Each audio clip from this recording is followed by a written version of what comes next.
السلام عليكم ومرحبا بكم من جديد في وصفه جديده. اليوم ان شاء الله غادي نشارك معكم الوصفه اللي ساعدتني باش قضيت على السعال.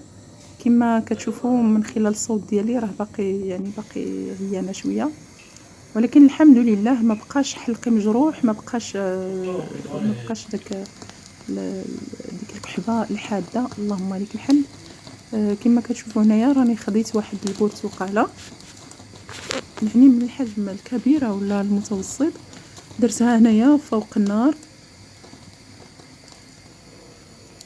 كنحاول ما امكن نحرقها من جميع الجوانب، خاصها تكون محروقه تماما، كنحرقها من جميع الجوانب. بالنسبه للناس اللي غيقولوا راه يعني غتكون فيها ريح الغاز او هذا، فيزيائيا ملي كتكون الشعله كامله راه ما كتبقاش ريحه الغاز دايزه، يعني غديروها وانتم مطمئنين. اللي بغى يديرها فوق الفخر يديرها، ولكن يعني هاد الطريقه هذه اسهل واسرع وما فيهاش يعني العذاب بزاف. صافي كما كتشوفوا هنايا راها تحرقات تماما من جميع الجوانب. دابا وضعتها في هذا الطبسيل هذا في هذا الصحن، وغادي نقشرها. من الاحسن تستعملوا السكين اللي يكون عنده هاد السنينات، هادو الموس اللي فيه هاد السنينات، يعني كتقشر بسهوله.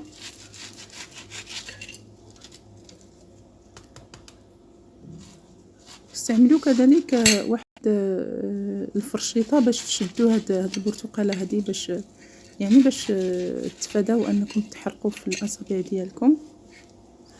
من بعد غادي تاخذوا ملي تبداو التقشير ديالها، غتاخذوا واحد الكاس ديروا فيه الماء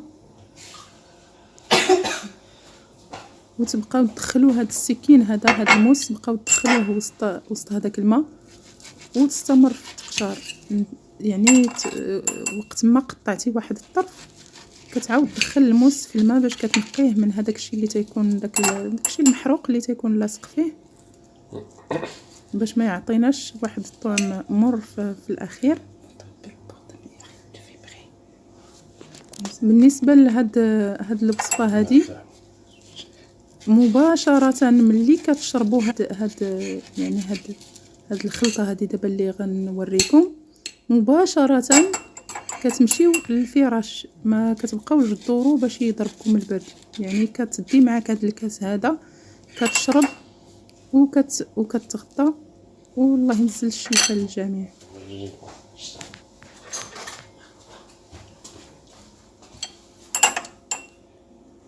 صافي كما كتشوفوا هنايا راني كملت ليها البرتقاله عفوا التقشار، وغادي نديرها في واحد الطبسيل واحد اخر، حيت هذا لاصق فيه داك القشور اللي محروقين. غادي نبدل هذا الصحن هذا،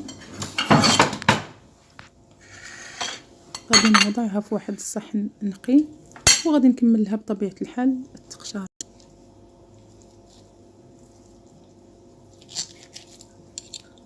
مباشره وهي باقه سخونه كما كتشوفوا راه باقه كتفور، غادي نقطعها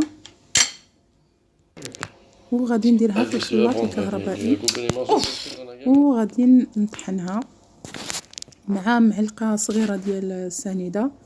هذه السنيده كتبقى اختياريه، بغيتو ديروها هي هذيك، ما بغيتوش ديروا معلقه صغيره ديال العسل في بلاصه السنيده. بالنسبه لهاد الوصفه هذه انا درتها 3 ايام متابعه، يعني ما احتاجيتش ناخذ لا سيرو ولا حتى شي حاجه، الحمد لله. استعملت هاد الوصفه واستعملت وصفه اخرى حتى هي راه غادي نحطها لكم، في الفيديو القادم باذن الله. يعني وصفتين اللي هما زوينين بزاف، ساعدوني باش نولي مزيانه الحمد لله. صافي كما كتشوفوا هنايا راني غادي نخلط هذا الليمون هذا، ما تزيدوا فيه لا ماء لا حتى شي حاجه، كما قلت لكم سنيده او لا العسل، وغادي تطحنوه مباشره. تشربوا هذا الخليط هذا وتلتجئوا للفراش ديالكم. والله يشافيكم ويشافي جميع المسلمين والمسلمات يا رب.